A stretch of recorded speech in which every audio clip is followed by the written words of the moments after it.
Well, good afternoon. Thank you for coming to this lecture recital. I'd really like to thank my friends and colleagues, many of whom came a long distance to hear this presentation. I really appreciate you taking the time to come out. I'd especially like to thank the faculty, some of whom could not be present this afternoon, unfortunately, but who also still sit on my doctoral advising committee, Dr. Zapula, Dr. Boyer, and then Dr. Spachenko, with whom I currently study piano. The purpose and scope of this presentation is to focus on the very late piano music of Franz Liszt, and I've chosen the time period of about 1880 until 1886, the year of the composer's death. And what I'd like to highlight from this presentation is what I believe to be the very forward-thinking and progressive mentality and trends that are present in his music, and how I believe he truly anticipated the compositional trends of the end of the 19th century and even well into the 20th century and beyond. In order to highlight this thought, I'd like to bring out one quote of Liszt where he states the following: "My one remaining ambition is to hurl my lance into the boundless realms of the future." I believe Liszt was very much cognizant of his place and even his importance in music history, and he shows a genuine personal desire to bring music into the new age, to really stretch the bounds of tonality, as well as form in many different ways, which I believe is evident in the pieces that we will hear this afternoon. Before we begin exploring this music, I'd like to give a very brief biographical overview of really the life and works of Liszt so that we can become reacquainted with this great composer.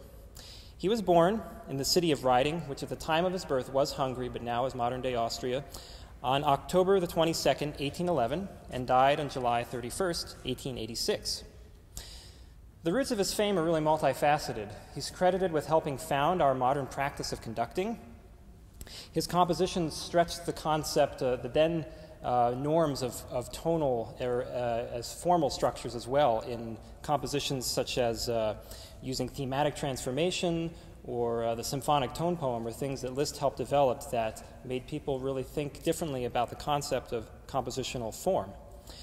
By all contemporary accounts, he was perhaps the finest virtuoso pianist of his day, and perhaps even to the present day, and possessed an equally compelling stage presence. And there's many writings about near hysteria being supposedly induced at his recitals. He was very much the rock star of his era, in an era where the virtuoso pianist really rose to prominence in the kind of scene of serious concert music. In his work, he also helped propagate the music of fellow contemporaries who he believed were also helping lead the way and bring music into a new frontier, especially composers such as Berlioz and Wagner. But in his teaching, he still held fast to the traditions that preceded him, namely in the music of Bach, Handel, Schubert, Weber, and especially Beethoven, which he used in his teaching. When we think about the music of Liszt, especially his piano music, what tends to come to mind for many people are these dazzling displays of virtuosity and practically superhuman technical feats, long, extended compositional forms requiring the most steadfast endurance and technique for perhaps performer and audience member alike. But these later pieces are quite different. They're much simpler in many ways, although some of the pieces you will hear this afternoon still are technically very challenging, but the texture tends to be thinner. They don't use a lot of thick chordal sonorities that some of his other passages and some of his pieces relied on. The range tends to be narrower, whereas some of his earlier pieces used extreme high and low registers of the keyboard. These pieces tend to focus into more distilled forms, which is interesting because by the end of the 19th century, or even before that, the piano had come into its full facility that we have now with the range and tonal capacities. So I believe that in these late compositions, the real profundity of Liszt's musical thought becomes present, because when you strip away these technical devices and these great displays of virtuosity present in his other pieces, you see the compositional genius, which I think is very apparent in these shorter works. Some of the attributes that are pervasive in these later works, and somewhat in his earlier works as well, but especially his later works, is the lack of tonal center, or the blurring of the tonal center. Some call the tonic dominant axis, this sense of beginning and transition and conclusion that you would expect in Bach, Handel, Mozart, when the piece is over, you feel psychologically fulfilled that you have arrived at the ending of this piece. Not so much with some of these late compositions of Liszt. The endings are very vague. Sometimes there's an adventurous degree of chromaticism that leads to the sense of transition, but in a very ethereal, vague way that leaves the listener sometimes perplexed or feeling uneasy. There's also a number of scales that are prevalent in Liszt's music throughout most of his compositions, but also of this late period. One such scale is the Hungarian minor mode, or sometimes called the gypsy mode.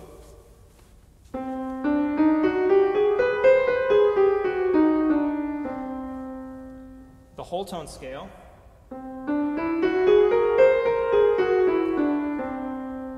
Chromatic scale.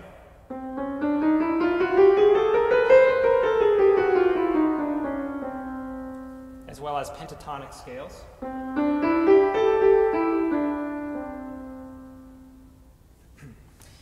Going back to the first scale, the so-called gypsy mode, this scale is basically a harmonic minor scale with a raised fourth. Now, this presence of the raised fourth scale degree likely stems from his observance in the field. Liszt was very interested in the music of the Hungarian people as far as the folk idioms were concerned and the gypsy, so-called gypsy people. And as he spent time in the field, he even authored a work on the subject called The Gypsy in Music, where he noted how music and dance especially were very much integrated as a part of the society and really inseparable, as you'll see in many dance forms that keep reoccurring in Liszt's general compositional output as well. But as far as the use of the scale, Liszt makes the following observation regarding the folk scales used by the gypsy people. Their music, with few exceptions, adopts for its minor scale the augmented fourth, diminished sixth, and augmented seventh. By the augmentation of the fourth especially, the harmony acquires a strangely dazzling character. So this so-called dazzling character that Liszt finds very attractive in this music, you'll hear throughout many of the compositions in general, and they tend to infuse the pieces with a sense of Eastern European folk kind of flair. So I believe you'll hear that in a number of compositions today, as well as other pieces of Liszt. The first set of three pieces that we will be hearing this afternoon, the first is Wiegenlied, which means cradle song in German. The piece was dedicated to Arthur Friedheim, who was a student of Liszt. And as one might expect from a cradle song, the piece exhibits relative simplicity, almost childlike simplicity throughout. The tonality is roughly in C major with still some unconventional use of chords. But the end of the middle section uses a very highly chromatic section that, again, really epitomizes this chromatic direction that Liszt is taking music, where tonality seems to be absent and you just feel like you're in transition in a real sense of vague chord structures.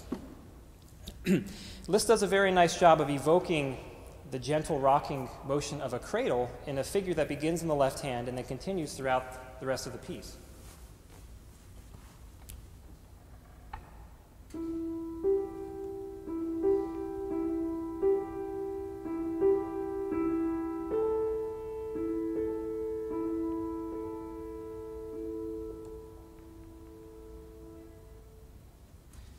So this very gentle figure tends to permeate the whole composition, lending constantly that sense of a rocking motion.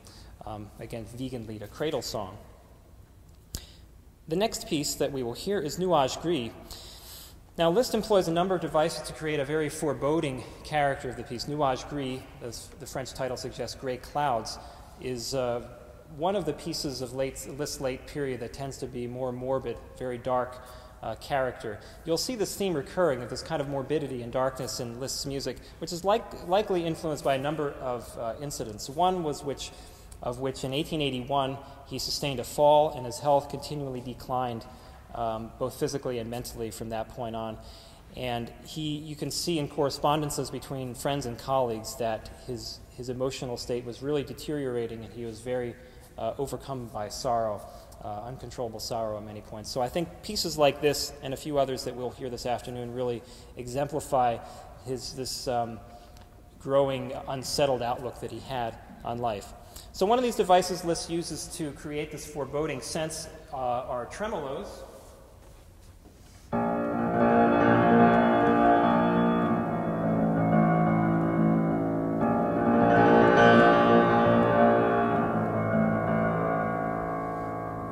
as well as chromatically descending augmented triads.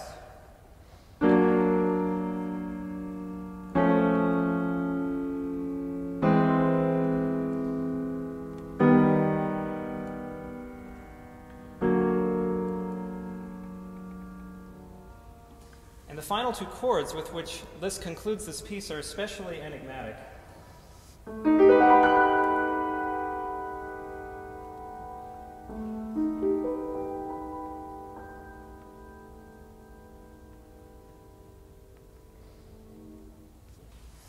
Again, to many people's ears, these final two chords give no sense of conclusion to this piece and leave the listener really pondering more than feeling that the piece had been concluded. The third piece that we will hear, Unstern, which means evil or unlucky star in German, uses a principle that's rather ubiquitous in the music of Liszt, and that is a contrast between diabolic themes and heavenly, between very sinister musical portrayals and then these religious overtones. This occurs in many pieces, such as the Valse Dobermann from The Years of Pilgrimage, and then also I've chosen a brief excerpt from the so-called Dante Sonata, also from the volume of work The Years of Pilgrimage. And I'll play a brief section which I believe highlights this tendency. It begins with this very diabolic theme, this sinister, dark quality, and then it moves into a more heavenly, a more religious, ethereal kind of character. So here's a brief section from the Dante Sonata.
The same contrast is also present in Unstern. It begins in the same character and even uses some of the same intervallic material, namely that of the tritone.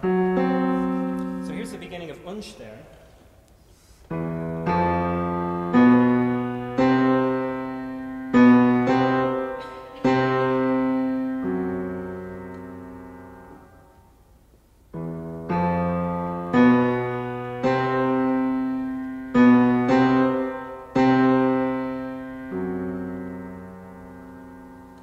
After a number of very jarring sonorities and use of augmented triads and dissonances, chromatic dissonances, Liszt then moves in the second half of the piece to the religious overtones.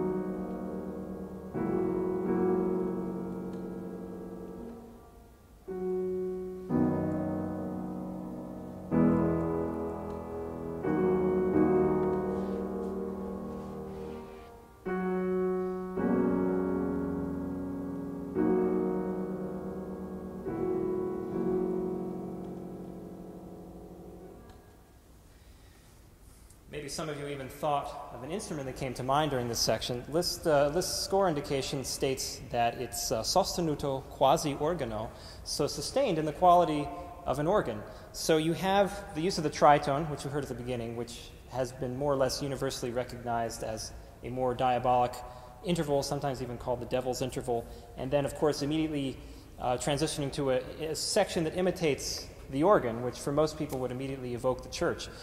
So these contrasts are very present in much of Liszt's compositions, and likely influenced by the fact that in 1865, Liszt received 4 minor religious orders from the Pope in Rome, and consequently, in April of that same year, he gave a quote-unquote farewell concert, supposedly forsaking the life of a concert artist in favor of a more clandestine, pious existence. Though this scenario never really panned out, unfortunately for we music lovers, he did return as a composer and a performer in composing many of the great works that you'll hear today, and many others as well. But in Liszt, as Liszt the man, I believe there was a very real conflict within himself personally. There seemed to be always the inner conflict between worldly sensations and then that of deep religious piety. So I believe he was a man of conflict, and in these pieces I think these tendencies are made very much clear. So for the last piece of this first set, Unstern, I believe, for my interpretation, Liszt powerfully creates the image of somebody perhaps confronted with an inescapable terror or sorrow, that looking for refuge maybe hears the sound of a church organ in the distance, but this refuge remains unreached, and the sound of the organ just seems to fade into the night air. So now we will hear Wiegenlied, Nuages Gris, and Unstern.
next two pieces that we will hear are both dances. Much of Liszt's output falls into the category of one type of dance or another, and in his later works you'll see this kind of oscillation between these shorter programmatic works of kind of a more morbid quality, and then these different types of dances, sometimes of Hungarian national origin, such as the Csárdás, which we'll hear in a moment, and then others like the waltz or the valse in French. So the first of which is the Valse oubliée, which means forgotten or forgetful in French. And in terms of rhythm, some scholars have noted that this is perhaps the most interesting in terms of rhythm out of the set of 4 of these waltz compositions. It does exhibit more or less the expected quality from a waltz with the emphasis on the first beat, but it does so in a very hesitant, capricious, playful character that lends, for my interpretation, it lends to a very forgetful quality in an improvisatory, playful kind of manner. So listen to the opening of this Valse oubliée.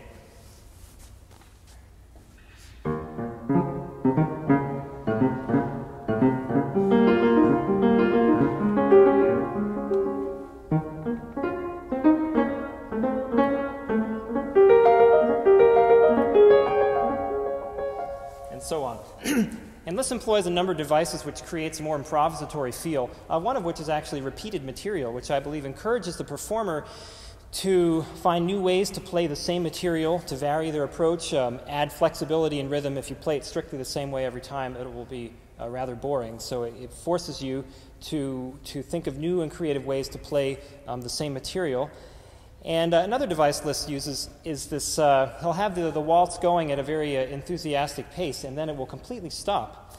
And then there's kind of a hesitant transition, and then the work just continues on. And my interpretation is that it's portraying somebody who was dancing a waltz, and they maybe forgot the steps or the movements of this waltz, and pondered for a moment, and then just improvised as they went, just not really caring. So here's one such instance of this kind of feel.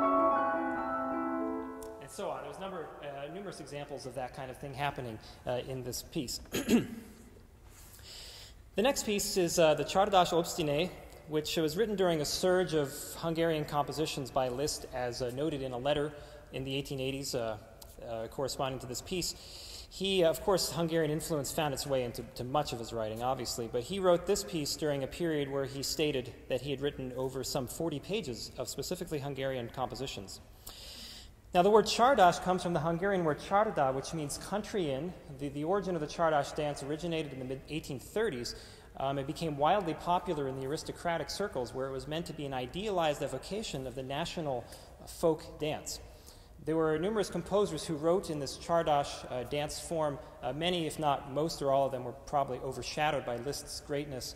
But still, there were many writing for keyboard and for orchestral arrangements of Csárdás. So one such composer was Ébranyi Kornél, and I'll play a very brief Csárdás of his, just so that we can get an idea of the kind of attributes that are pervasive in this Csárdás dance.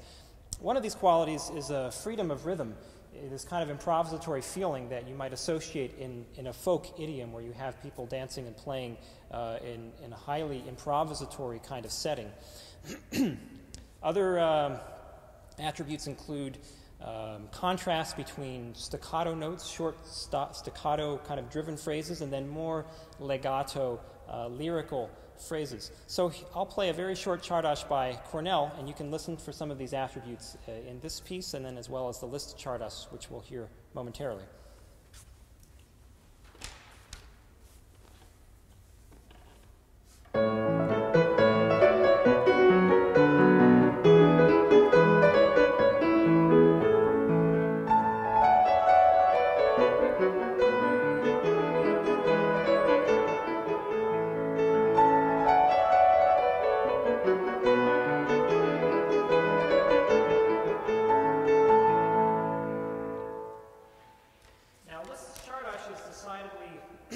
darker than this. It has this relentless, unrelenting persistence to it, as suggested by the title obstiné, which means obstinate in French.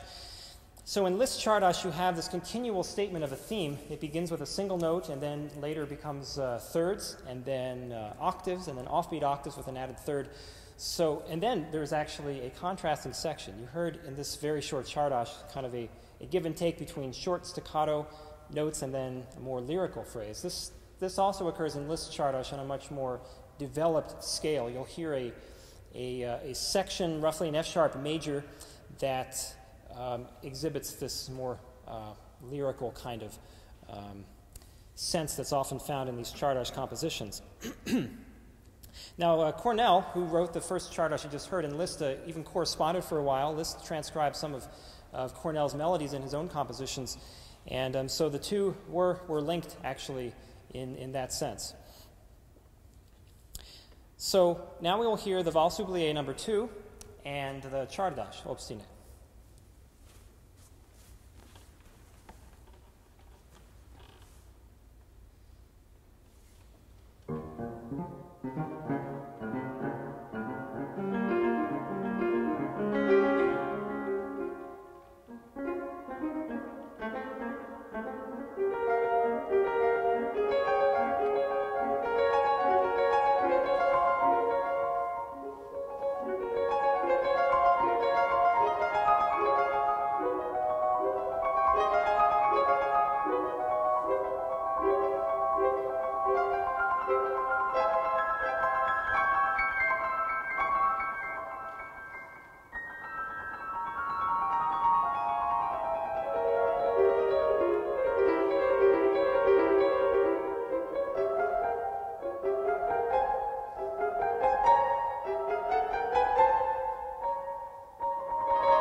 this afternoon are Abschied, en rêve, and the fourth Mephisto Waltz.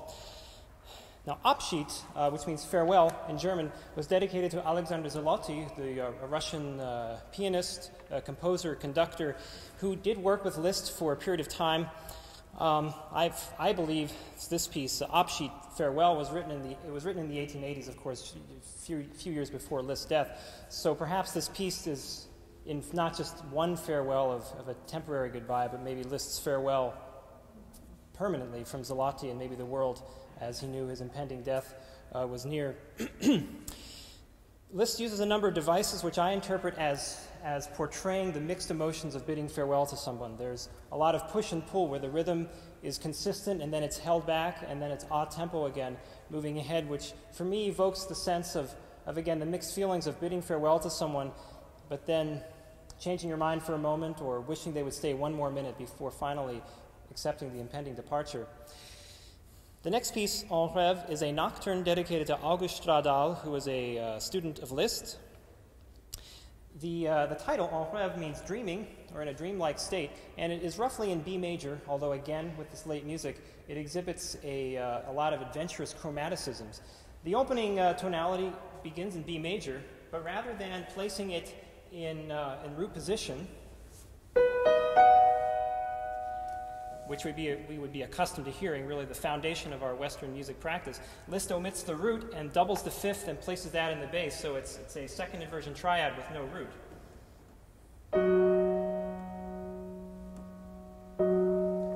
So by even manipulating these standard triadic harmonies in such a way, Liszt creates a sense of dreaminess. He infuses the piece with this elevated, suspended sense of dreaming as evoked by the title. The final piece that you will hear this afternoon is the Mephisto Waltz number 4, which is the fourth and final installation, if you will, of the Mephisto Waltz group by Liszt. This piece originally contained unfinished slow sections in the extant manuscripts, but those will be omitted since we have no complete manuscripts of this piece, so those parts are omitted, and this was not published until the 50s, actually, like many of these late pieces, rather late, surprisingly. The title, Mephisto, which is attached to all four waltzes in this group, is an abbreviation of Mephistopheles, who is a demon of German folklore who also appeared in the Faust legend. And this tie with literature and music is something very prevalent and came to define the 19th century Romanticism, beginning with works of Schumann and the German leader, people writing music to the poems of Schiller and Goethe. And then Liszt himself is very well read, very well aware, and he had read all the classical literature that preceded him. So he was very much aware of these literary traditions that preceded him. And then also you can find the same elements of folklore in the operas of Wagner, for example, the Ring Cycle, all in kind of forming this Gesamtkunstwerk, this coming together of various artistic mediums for one unified human expression. Now, the beginning of the Mephisto Waltz, again, it is a waltz by the title, but Liszt is still kind of playing around with us in terms of our associations with certain genres. So think about what you expect a waltz to feel like. But now listen to the first 8 measures of this Mephisto Waltz.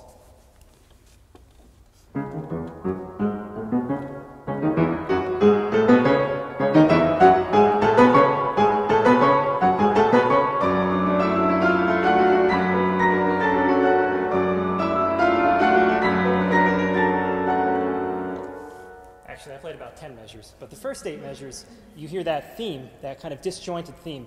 Now that theme perhaps evokes this diabolic again, associated with Mephistopheles, this mythical demon. So it's not until, I believe, the 9th measure that we establish more or less a waltz feel with this circular 1-2-3 kind of pattern. So again, Liszt playing with the rhythms of conventional forms, such as the waltz. The overall thematic material of this is relatively unified. It's more or less the continuous reworking of one theme. It does contain some contrast, but it's all within the context of this one theme continually being presented in different guises.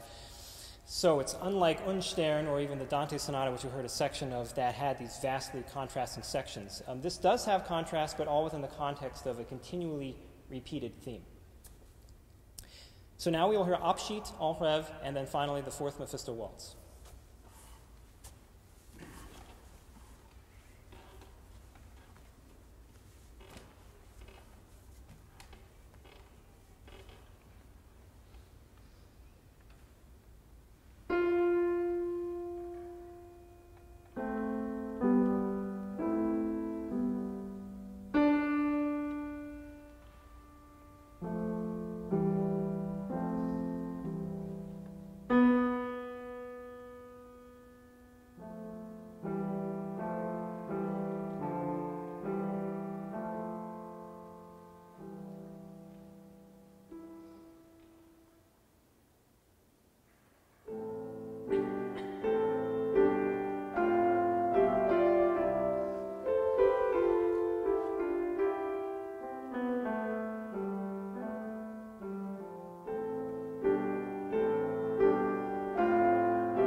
So thank you very much for coming. And immediately following, there will be a light reception in the lobby of the Mud Theater, which is just out that way. If you don't know where it is, there are plenty of people who do that you can follow.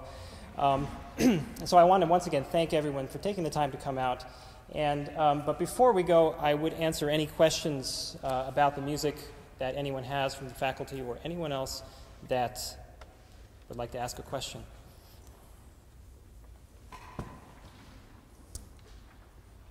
Yes, Dr. Zeller. You mentioned that this music has not been published until the 1950s, and then therefore it resided in manuscripts. Where were the manuscripts? I believe they're in a private collection.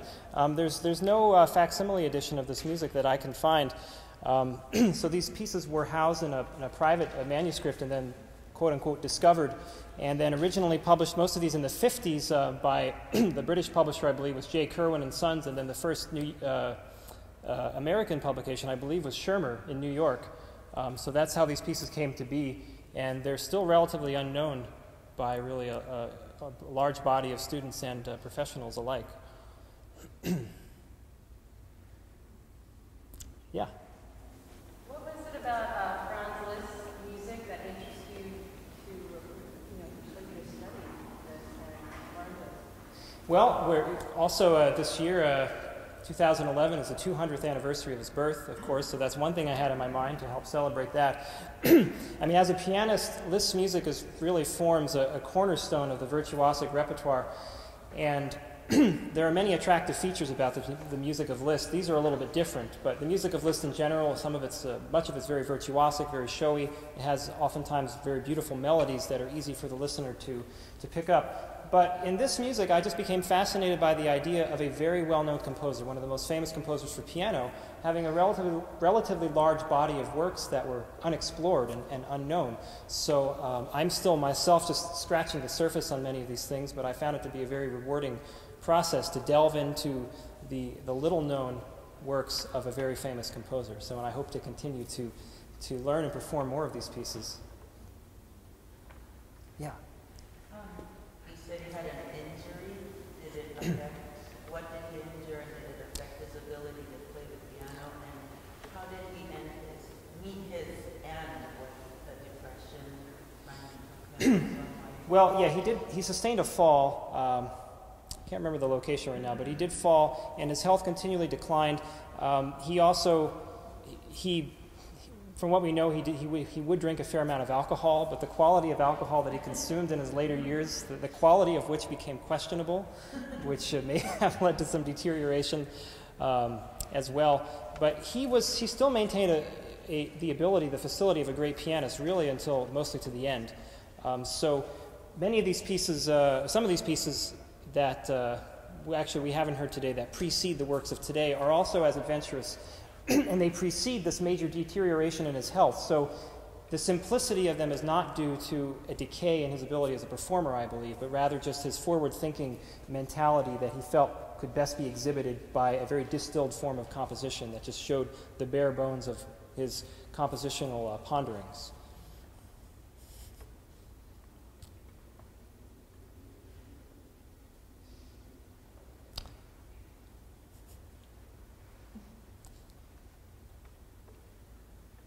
Anything else?